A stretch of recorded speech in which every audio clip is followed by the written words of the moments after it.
ভ্রমণ তো সবাই করে, কিন্তু বাড়ির বিছানায় শুয়ে শুয়ে রাস্তায় ভ্রমণ ভাবা যায়?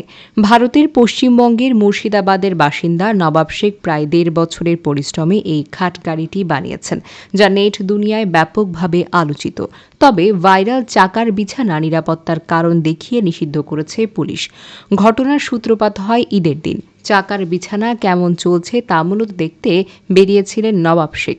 বের হওয়ার পর সামাজিক যোগাযোগ মাধ্যমে ভাইরাল হয়ে যায় সেই চলন্ত বিছানাটি।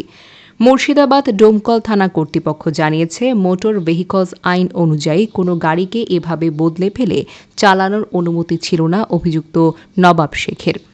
এদিকে নবাব শেখ জানান, চাকার বিছানা বানানোর উদ্দেশ্য হলো একটাই, নিজের বানানো বিছানায় বসে বসেই চায়ের দোকানে চা খেতে যাওয়া। মূলত এমন অদ্ভুত উদ্দেশ্যের পেছনের কারণটাও ছিল অদ্ভুত। তিনি প্রথমে চাকার বিছানার স্বপ্ন দেখেছেন, আর সেই স্বপ্ন সত্যি করার জন্যই তিনি বিছানায় ৪ চাকা লাগিয়েছেন। এরপর ইঞ্জিনও ফিট করেছেন।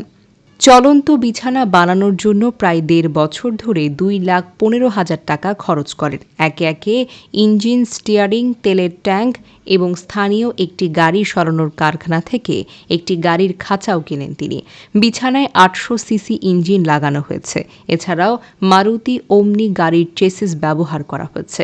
অবশেষে বাড়ির পাশে কাঠমিস্ত্রি, গাড়ির মেকানিকদের সহায়তায় গাড়িটি তৈরি করেছিলেন তিনি।